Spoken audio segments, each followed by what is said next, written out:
बिस्मिल्लाहिर्रहमानिर्रहीम, अस्सलामु अलैकुम। मेरा नाम है ख्वाजा मोहम्मद उमर और आप देख रहे हैं कारमेट पीके। ऑन माई बैक आप देख रहे हैं मित्सुबिशी पेजेरो 1994 मॉडल। ये गाड़ी बहुत ख़ास है। ऑफ कोर्स हमारे चैनल पे आई है तो ख़ास ही होगी, तभी लेके आए हैं। और इस गाड़ी के बारे में बताने के लिए बहुत कुछ है, वीडियो एंड तक आपने ज़रूर देखनी है। हल्का फुल्का सा आपको एक ऑनर्स रिव्यू भी देखने को मिलेगा, क्योंकि ऑनर के पर्सपेक्टिव से भी हम इस गाड़ी को जानने की कोशिश करेंगे। इसकी अगर आप इंटीरियर, एक्सटीरियर और इसकी हालत देखेंगे तो प्रिस्टीन कंडीशन में ये गाड़ी इस वक्त मौजूद है। तो अगर आप भी शौकीन हैं पेजेरोस के तो definitely this video is worth watching to watch till the end. और इसी खुशी में अगर अभी तक आपने कारमेट पीके को सब्सक्राइब नहीं किया, make sure you do it, ताकि इसी किस्म की इंटरेस्टिंग वीडियोस आपको देखने को मिलती रहे। चलिए बुलाते हैं जी गाड़ी के ऑनर को, डॉक्टर रोहान। इनसे मिलते हैं और इस गाड़ी के बारे में मज़ीद इन्फॉर्मेशन इनसे हासिल करते हैं। अस्सलाम वालेकुम। वालेकुम सलाम। डॉक्टर साहब कैसे हैं आप? अल्लाह का शुक्र, खैरियत अल्हम्दुलिल्लाह। अच्छा डॉक्टर साहब, ऑफ द कैमरा तो हमारी गपशप हुई इस गाड़ी के बारे में। सबसे पहले डिसीजन आपका, why were you looking for? जैसे कि आपने बताया कि मैं बड़ी गाड़ी की सीन में था, मिली कैसे, कहाँ से ली और क्या सीन हुआ था वो बताइएगा। अच्छा, जब मैं गाड़ी देखने के लिए निकला था तो बेसिकली मैंने अपने एक अंकल से कांटेक्ट किया मुजफ्फराबाद में। अच्छा। I was looking for a 93-94 पराडो। ठीक है। लेकिन जब हम वो गाड़ी देखने के लिए गए तो ये गाड़ी वहाँ पे खड़ी थी। ठीक है। और he knew about the history of the car कि ये गाड़ी मैकेनिकली बहुत साउंड है। सही। तो वो फिर हमने परचेज डिसीजन चेंज किया और हमने लैंड क्रूज़र के बजाय ये पेजेरो ले ली। और उसके काफ़ी ज़्यादा एडवांटेज भी हुआ है कि it is far more comfortable and luxurious than the Land Cruiser. अच्छा, दैट्स माय ओपिनियन। अच्छा वो यू मे डिफर। ठीक है। अच्छा, तो फिर जब आपने ले ली उसके बाद उस वक्त थी किस कंडीशन में और आपने क्या क्या खिदमतें इसकी की लेने के बाद? उस टाइम मैकेनिकली तो ये बड़ी अच्छी कंडीशन में थी। एक जो इसका मैकेनिकल इशू था कि इसका टर्बो वर्किंग नहीं था, तो वो मैंने इसको री इंस्टॉल करवाया। सही। उसके अलावा ये कंपाउंड पॉलिशिंग वगैरह इसकी करवाई है, न्यू टायर्स इंस्टॉल किए थे। ठीक है। बाकी कार की बड़ी डिटेलिंग की थी मैंने रावलपिंडी से। ठीक है। तो उसके बाद ये इस कंडीशन में वो मैं गाड़ी अब चेक भी कर रहे थे हम, तो यूँ लग रहा था कि ये अभी अभी शोरूम से निकल के आई है उस कंडीशन में, स्पेशली फ्रॉम द इंटीरियर। तो ये लग रहा था कि डिटेल हुई हुई है और अच्छी खासी डिटेलिंग, सही वाली डिटेलिंग हुई हुई है इसकी।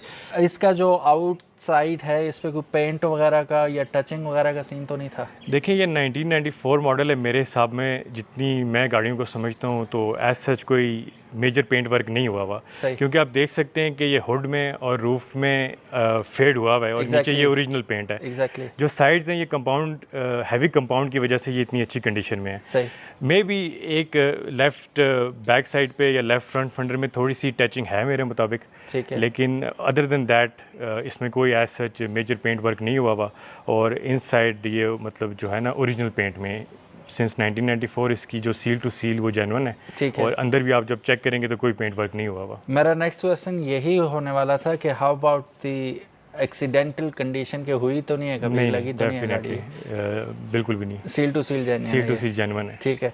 माइलेज क्या आप एक्सपेक्ट कर रहे थे इससे, क्योंकि आप कह रहे हैं कि हम सरप्राइज हो गए थे ये लेके कि यार ये तो ज़्यादा कंफर्टेबल भी है। What about the mileage? Mileage क्या? अच्छा, माइलेज ये लॉन्ग पे, यानी कि जब मैं इस्लामाबाद से एबटाबाद आता हूँ तो इट गिव्स 13 किलोमीटर पर लीटर। ठीक है। लोकल में मैं जब कुछ अर्सा इस्लामाबाद में था और मेरे पास ये गाड़ी थी, इट वाज गिविंग अराउंड 10। ठीक है। एबटाबाद में क्योंकि ट्रैफिक बहुत ज़्यादा है, बड़ी कंजेशन है, तो गर्मियों में क्योंकि with AC it was giving 6.5। अब पिछले एक महीने से मौसम बेहतर हो गया तो इट्स गिविंग मी 8.5। ठीक है। 2 किलोमीटर का फ़र्क? 2 किलोमीटर का फ़र्क पड़ा एसी? Without AC. तो ये जो आप 13-14 बता रहे हैं ये विद एसी है? नहीं, ये विदाउट एसी था क्योंकि मैंने सर्दियों में ट्रैवल किया था। ठीक हो गया।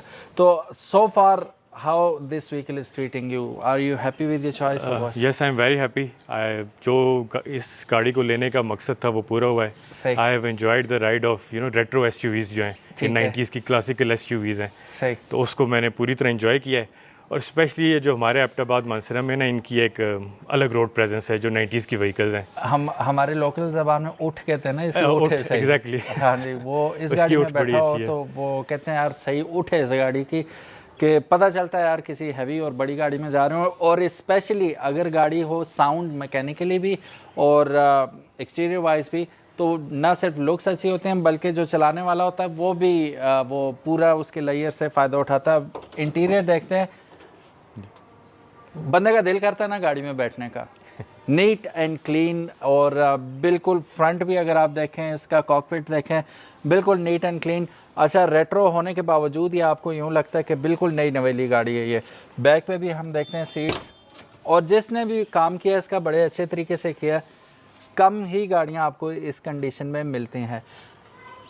अच्छा डॉक्टर साहब, इसका एक और बड़ा मसला होता है ना, पुरानी गाड़ियाँ जो बड़ी गाड़ियाँ स्पेशली, उनमें एक सीन ये होता है कि ये जो अब इसका मून रूफ है या सन रूफ आप इसे बोल लें, it tends to leak after some time. इसकी वॉशर्स वगैरह या आप गैस किट के लिए जो लगी हुई होती है ऊपर, वो लीक होना शुरू हो जाती है। इसके बारे में क्या सीन है? अच्छा, जो इसका जो सील्स है ना वो बिल्कुल इंटैक्ट है। ठीक है, तो ये ऐसा जो आपको प्रॉब्लम नहीं देता जब आप गाड़ी ड्राइव करें, even in heavy rainfall problem नहीं है। अलबत्त ये जिस तरह पिछले कुछ अर्सों में बहुत तेज़ जो बारिश हुई है ना, तो इसकी एक ड्रेन क्लॉग हो गई थी, तो उसकी वजह से थोड़ी सी सीपेज हुई है कि जस्ट जो रूफ की आपकी जो फैब्रिक है ना वो थोड़ा सा वेट हुआ था, लेकिन ऐसा ड्रिप या लीकेज ड्रिपिंग नहीं हुई। नहीं। ओके, तो वो उसका क्या रेक्टिफाई किया आपने, हल क्या किया? अभी उसका हल यही था कि आपने ड्रेन को जो क्लॉग थी ना उसको ओपन करवाया है। ठीक है, अभी ये कि दोबारा बारिशें हुई नहीं है, तो विल सी के काम सही जब होंगी तो पता चल जाएगा। लेकिन ये कि मैंने जब इसको वॉश करवाया था तो उसमें भी क्योंकि काफ़ी प्रेशर से पानी देते हैं, सही, तो कोई प्रॉब्लम नहीं हुआ। फिर दोबारा वो वेट भी नहीं हुआ? नहीं हुआ, वेट नहीं हुआ। Very good, okay. सो ये चीज़ भी क्लियर होगी कि ये इसका जो रूफ है इंटैक्ट है, सील्स प्रॉपर अपनी जगह पे हैं। वो क्लॉग आपकी गाड़ी के साथ भी अगर ऐसा मसला है तो वो क्लॉग चेक करवा दें कि वो क्लॉग तो नहीं हुई हुई, अगर हुई हुई है वो रुकावट हटा दें, वो इसका जो ड्रेनेज सिस्टम है सही हो जाएगा, फिर मोस्ट प्रॉबेबली आपका मसला हल हो जाएगा। अच्छा डॉक्टर साहब, टायर्स में इसके देख रहा हूँ जी, बड़े ज़बरदस्त ब्रांड न्यू कंडीशन में, ये हैं भी ब्रांड न्यू, क्या सीन है? हाँ जी, ये बिल्कुल ब्रांड न्यू टायर्स हैं, 2024 के मैन्युफैक्चर्ड हैं। It is a Chinese brand, but ये बहुत सॉफ्ट कंपाउंड टायर है, तो बड़ा अच्छी क्वालिटी का टायर है और ऑल टेरेन टायर है। ठीक है, तो वो हार्डनेस आपको फील नहीं होती? नहीं, बिल्कुल भी नहीं। इसकी वजह से ना जो ड्राइव की कंफर्ट और स्मूथनेस है वो बहुत ज़्यादा बढ़ गई है, और अभी इंशाल्लाह जब आप इसको ड्राइव करेंगे ना यूल सी कि काफ़ी स्मूथ ड्राइव है इसकी। ठीक है। अच्छा, यहाँ पे आप लोगों ने बताना, क्योंकि जिस कंपनी में हम उठते बैठते हैं ना, हमारे दोस्त यार, हमारा जो डिसीजन मेकिंग होती है उसमें बड़ा अहम रोल अदा करते हैं। तो आप भी बताइएगा कि आप किस साइड पे हैं, चाइनीज़ साइड पे या जापानीज़ साइड पे? मैंने भी जब भी कभी लगवाए चाइनीज़ टायर ही लगवाए हैं, गिवन द फैक्ट कि वो थोड़े नरम भी होते हैं, ठीक है, और दूसरा जितना लोग कहते हैं चलते नहीं है, मैंने तो 2-2 साल चलाए हैं, परफेक्ट ही चलने हैं, मुझे तो कभी कोई शिकायत हुई नहीं है। तो डॉक्टर साहब ने वो उसी चीज़ को एंडोर्स कर रहे हैं कि आप चाइनीज़ होने के बावजूद इट वर्क्स प्रॉपरली, और आप जिस मकसद के लिए बने हैं वो पूरा अदा कर रहे हैं, और नरम होने की वजह से टेंशन नहीं है, वो स्टिफनेस नहीं आती गाड़ी में, राइड में। तो मेरा ख्याल है इनफ सेट, चलते हैं इसकी टेस्ट राइड पे और बाकी गपशप चलते चलते करते हैं। सो गाइस, हम लोग आ चुके हैं गाड़ी के अंदर and we are going for a small test ride. इसमें काफ़ी सारी चीज़ें हैं, एज अ पैसेंजर पर्सपेक्टिव भी मैं आपको बताऊंगा पर्सपेक्टिव के मेरा क्या सीन है, बैठ के एंजॉय कर रहा हूँ, कोई कमी कोताही नज़र आ रही है, और एज अ ड्राइवर भी मैं थोड़ी देर तक ड्राइव करके आपको बताता हूँ। अच्छा डॉक्टर साहब, एक चीज़ बैठते ही एहसास हो रहा है, गाड़ी no doubt neat and clean है सब कुछ, जो हमें पुरानी गाड़ी से एक्सपेक्टेशन होती है ना, कुछ कुछ यहाँ पूरी हो रही है कि ये जालियाँ मैं देख रहा हूँ यहाँ पे टूटी भी नज़र आ रही हैं, तो ये क्या सीन है? हाँ जी, बिल्कुल ऐसे ही है, क्योंकि 1994 मॉडल है, काफ़ी पुराना इंटीरियर है, तो ये बस वेयर इंटीरियर की वजह से टूट चुके हैं। अलबत्ता मैंने ये पेशावर से सोर्स कर लिए हैं, अब इंशाल्लाह जब मुझे फ्री टाइम मिलेगा तो मैं इनको री इंस्टॉल कर दूँगा। तो वो अभी तक री इंस्टॉल ना करने की वजह वक्त की कमी थी या वो खौफ है कि यार ये खड़खड़ ना शुरू हो जाए इसकी? हाँ, एक्चुअली दोनों आप रीजंस कह सकते हैं। एक तो थोड़ा सा टाइम भी नहीं मिल रहा, दूसरा एक डाउट ये भी है क्योंकि अभी ये बड़ी प्रिस्टीन कंडीशन में फिक्स हुआ है। अभी आप भी ऑब्जर्व करेंगे कि ये साउंडलेस इंटीरियर है। जी जी वही, तो वो भी मेरे जहन में है कि कहीं इसकी वजह से जो डैशबोर्ड है उसमें आवाज़ ना आना शुरू हो जाए, फिर क्वालिटी ऑफ राइड मज़ा नहीं देती उस तरह। ठीक है, अभी तो ये बिल्कुल साउंड है, बिल्कुल नाइस एंड क्लियर। इसकी ना सिर्फ ये इंटैक्ट है बल्कि चूं चरां जो होता है ना पुरानी गाड़ियों में, चूं चूं चूं, वो कोई आवाज़ आपको नहीं आ रही। कैबिन बिल्कुल खामोश है, अलबत्ता बीइंग अ डीजल इंजन वो आपको शोर तो आएगा डीजल इंजन का। बाकी वो लोग जिनको मैनुअल पसंद नहीं है, this one is automatic variant.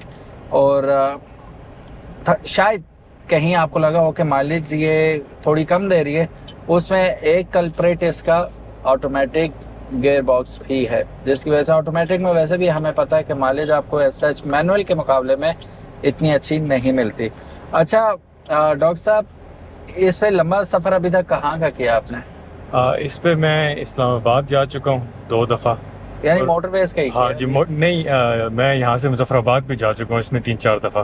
ठीक तो है। वो थोड़ा हिली एरिया है। जी जी जी। तो उसमें क्या डिफरेंस है आपके, कैसे बिहेव करती है? मोटरवेज पे तो ऑब्वियसली नाइस बिहेव करेगी, how about the off roading stuff जो आपने किया इस पे? वो ऑफ रोडिंग वैसे कह ही सकते हैं, जैसी रोड की कंडीशन है जी। लेकिन ये कि हम काफ़ी कंफर्टेबल गए और बिल्कुल भी आप इसमें अंडर पावर फील नहीं करते, क्योंकि काफ़ी चढ़ाई और उतराई वाला रास्ता है। सही। तो बड़ा अच्छा एक्सपीरियंस था और मैं यही एसी ऑन करके गया था। इसमें यह कि इसकी जो साउंड इंसुलेशन है वो भी बड़ी अच्छी है, सही। बाहर से इतना शोर भी नहीं आता, तो आप इंजॉय करते हैं फिर इसकी ड्राइव को। सही। अभी दूसरी गाड़ी आपकी मीरा है मेरा ख्याल है। हाँ जी बिल्कुल। तो मीरा पे बैठ के कैसा लगता है फिर इससे उतर के? जब मैं इसको चलाऊँ तो यकीन माने कि नहीं दिल करता उसको चलाने का। सही। लेकिन एबटाबाद की जैसी ट्रैफिक है और कभी ऐसे एरिया में जाना हो जहाँ पे आपको पता है कि स्ट्रीट्स नैरो हैं, मोस्ट ऑफ द एबटाबाद में ऐसे ही है कि गलियाँ बहुत तंग हैं, जी तो जी। फिर मुझे यूज़ करनी पड़ती है।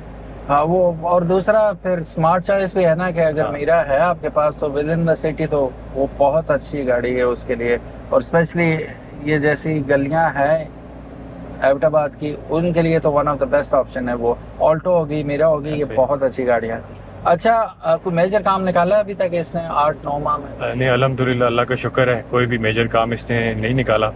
जब मैंने ये परचेज़ की थी तो बस मैंने इसके कुछ वो बुश वगैरह चेंज किए थे ठीक है। और जो रेगुलर आपका होता है ऑयल चेंज वगैरह, ठीक है। और साथ मैंने टर्बो के इसका इंस्टॉल किया था। अच्छा पुरानी गाड़ियों के रोले भी बड़े पुराने पुराने होते हैं, ऐसे। पार्ट्स वगैरह नहीं मिलते, तो यहाँ पे क्या सीन है? अच्छा, इसके पार्ट्स की अवेलेबिलिटी एबटाबाद में तो नहीं है, अच्छा, अलबत्ता ये पिंडी से आपको इजीली अवेलेबल है। बड़े शहरों से मिल बड़े जाते शहरों से मिल जाते हैं और पेशावर से भी मिल जाते हैं। हैं। ठीक। तो पेशावर तो मेजर मार्केट है ना, जी वो हर किस्म की गाड़ी का सामान आपको एग्जैक्टली। पिंडी और पेशावर दोनों से मिल जाता है। एबटाबाद में आपने ऐसी गाड़ी रखनी है तो दिल गुर्दा मजबूत करके ही रखनी होती है, क्योंकि एक मशीन है, पता नहीं चलता, ऊपर से पुरानी मशीन है, तो हर वो तलवार सर पे लटकी रहती है बंदे की, तो यहाँ से पार्ट्स मिलने, सोर्स करने बड़ा मुश्किल हो जाता है। खैर अब तो पिंडी करीब ही है, 1.5 घंटे की ड्राइव पे ऐसे। वहाँ से हो ही जाता है कुछ ना कुछ। अच्छा मेरा ख्याल है कि मैं जंप इन करता हूँ ड्राइविंग साइड पे और ये थोड़ा सा आगे लगा लेते हैं, तो फिर मैं आपको अपना ड्राइविंग एक्सपीरियंस थोड़ा सा बता देता हूँ। उसके बाद हम इनसे बड़ा इम्पोर्टेंट क्वेश्चन करने वाले हैं, जो मकसद था आज की वीडियो बनाने का।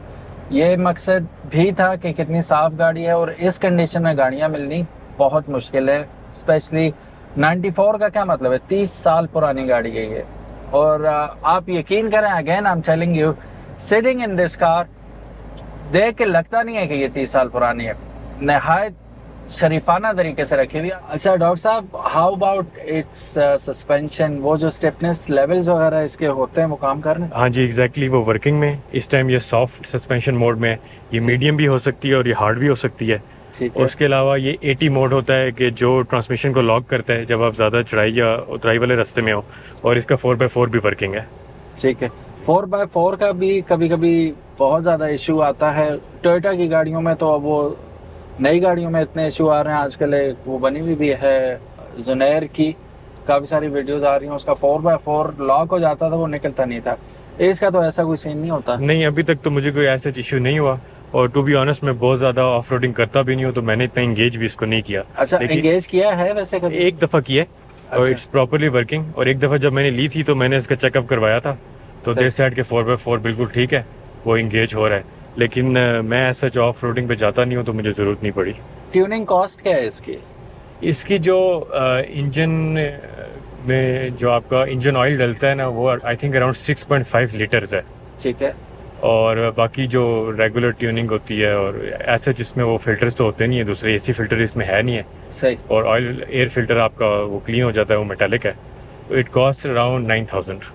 9,000। हाँ, वो फिर 5,000 किलोमीटर या 6 मंथ्स जो भी पहले आ जाए उस पर आपको इसकी मेंटेनेंस करनी पड़ती है। तो इट्स नॉट दैट एक्सपेंसिव कि जितनी ये बड़ी गाड़ी है। नहीं नहीं बिल्कुल, मेरी गाड़ी को उसने मैंने करवाया है नहीं जी 14,000 रुपये अभी भी मेरे पास पड़ी हुई है, लेकिन मैंने वो ऑयल दूसरा जर्मन ऑयल डलवाया था, प्रीमो, वो डलवाया था। उस वजह से वो ही बड़ा कॉस्टली है, मेरा ख्याल है 8,000 रुपये का तो ऑयल है सिर्फ। तो डिपेंड करता है। वैसे आप कौन सा ऑयल डालते हैं इसमें? मैं वो जिक वाला डालता हूँ। जिक डालते हैं, ठीक। ये थी किसके पास ही जब आपने लिए गाड़ी? ये बेसिकली कार थी जो आज़ाद कश्मीर सुप्रीम कोर्ट के रजिस्ट्रार हैं, ये उनकी गाड़ी थी। अच्छा, उनसे फिर हमने ली। तो जाहिर है वो फिर सरकारी खातों में उन्होंने बड़ा ज़बरदस्त करके हाँ, वो तो इसीलिए ना इसकी जो मैकेनिकल मेंटेनेंस थी वो बहुत आउट क्लास थी। ठीक है, तो वो इतनी ज़्यादा टेंशन लेने की ज़रूरत नहीं पड़ी। आपका खर्चा कितना हुआ है लेने के बाद इस पे? लेने के बाद और क्या क्या खर्चा हुआ? बेसिकली जो टर्बो का काम था जी, उसके साथ साथ कुछ जो मेन सील्स थी उनका काम था। ठीक है। फिर मैंने जितने इसके बुश थे वो सारे चेंज कराए, टायर्स भी नए लगे, फिर ये इंटीरियर का जितना सफाई और ये सीट कवर वगैरह हैं। तो अराउंड अबाउट 5 से 6 लाख का खर्चा मेरा इस पे हुआ था जब मैंने ली थी। लेने के बाद 5 जी, से 6 लेने लाख के बाद। रुपए का खर्चा हुआ था। तो अब कोई काम है इसमें ऐसा कि नहीं, इस टाइम मेरी नज़र में इसका बिल्कुल भी कोई काम नहीं है। अच्छा, अक्सर होता है ना गाड़ी बेचते वक्त, तो बंदा कहता है यार हमारी तरफ से ओके, बाकी तुम खर्चा करना चाहो तो 10 लाख भी कम है। वो तो देखें, आप जितना गाड़ी को बेहतर करना चाहें आप कर सकते हैं, लेकिन आई थिंक इस टाइम पे इट्स परफेक्ट। ठीक है, it doesn't need anything to be done भाई। एग्जैक्टली। ओके। अच्छा डॉक्टर साहब, एक चीज़ आप मिस कर गए हैं। अच्छा, आपने इसका टेप वही रहने दिया जो था। हाँ, ये मैंने अपनी मर्जी से चेंज नहीं करवाई, क्योंकि ये आप देखें ये मित्सुबिशी के ओरिजिनल है जी, तो ये जो इसके सारा इंटीरियर की सेटिंग है ना इसके साथ ये मैच करता है। ठीक है। मैंने फिर इसको चेंज नहीं करवाया। वो एक्स्ट्रा स्क्रीन वगैरह भी नहीं लगवाई? नहीं लगाई। वैसे वो आजकल इधर ऊपर लग सकती है, जी, लेकिन वो भी फिर बड़ा वही रेट्रो 90 वाला स्टाइल है, तो मैंने उसको चेंज नहीं किया। सही। और ये गेजेस वगैरह बिल्कुल सही काम कर रहे हाँ, ये गेजेस वर्किंग में इस टाइम, वो टेम्परेचर भी बता रहा है, साथ कंपस है, एल्टीमीटर है, सारे वर्किंग है। ठीक हो गया, वेरी नाइस। अच्छा, मैं खुद ऑटो ही गाड़ी चला रहा हूँ, तो मुझे टू बी वेरी ऑनेस्ट, मैं आपको सही सही बता रहा हूँ, इतना ज़्यादा फ़र्क नहीं लग रहा कि मैं बड़ी जायंटिक गाड़ी में बैठा हूँ। It behaves very nicely. और वो जो आपको एक आवाज़ आती है ना टर्बो की, वो हाँ, बड़ी फैसिनेटिंग है अभी। एग्जैक्टली। ये सही एक्साइट करती है बंदे को। अच्छा डॉक्टर साहब, मुझे ये बताइएगा कि क्या प्रोग्राम है ये, फॉर सेल है, क्या सीन है इसका? हाँ जी, ये गाड़ी इस टाइम फॉर सेल है। तो क्या आप डिमांड क्या कर रहे हैं? वैसे मार्केट के बारे में भी बता दें और अपनी डिमांड के बारे में भी। अच्छा, मैं आप लोगों को ये बात बताता चलूँ, मैं अक्सर भूल जाता हूँ ये बताना कि हम जिस इलाके में रहते हैं यहाँ के रेट्स डिफरेंट होते हैं लाहौर कराची से। एग्जैक्टली। क्योंकि अक्सर लोग मुझे कहते हैं अब कराची में तो ये इतने की मिल जाती है, लाहौर में। अब लाहौर डिफरेंट है कराची से, इनकी प्राइसेस में भी फ़र्क है। हम चूंकि अप नॉर्थ रहते हैं तो हमारे इलाके में थोड़ी सी ये गाड़ियाँ महंगी होती हैं। तो अभी जैसे कि आप सुनेंगे डॉक्टर साहब क्या डिमांड रखते हैं आपके सामने, तो हो सकता है कि आप बोलें यार ये तो नो डाउट गाड़ी भी अच्छी है सारा कुछ, लेकिन प्राइस बहुत ज़्यादा है। तो यहाँ पे आपको मिलेगी भी इतने की, बिकेगी भी इतने की। यहाँ पे लेने और देने का नुकसान नहीं होता है सच। अगर यहीं पे आप गाड़ी खरीद रहे हो, यहीं पे सेल करेंगे तो आपको ऐसा नुकसान नहीं होता। लेकिन अगर आप कराची से, लाहौर से ये वीडियो देख रहे हैं तो आपको हो सकता है स्टूपिड किस्म की ये डिमांड लगे या आपको बहुत ज़्यादा लगे, लेकिन हमारे इलाके के हिसाब से इट्स राइट। अब सुनते हैं क्या प्राइस है। जी डॉक्टर साहब, अभी डिमांड क्या कर रहे हैं आप? अच्छा, इसकी डिमांड है 32,50,000 रुपये and it is negotiable. Negotiable जी। और मार्केट वैसे क्या चल रही है और आपकी इस डिमांड की क्या वजह है? अच्छा, मार्केट में वैल्यू जो है वो अब आप जब सर्वे करेंगे ना तो वो 24 लाख से लेके तकरीबन 38 लाख तक डिमांड है इस मॉडल, इस वेरिएंट की। क्योंकि ये डीजल वाला वेरिएंट है तो इनकी जो इंजन परफॉर्मेंस है वो भी अच्छी है।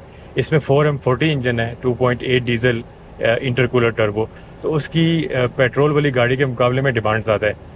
प्लस जो फैक्टर है कि इसकी नीट एंड क्लीन कंडीशन है, इसकी प्रिस्टीन कंडीशन है, मैकेनिकली भी और एस्थेटिकली भी।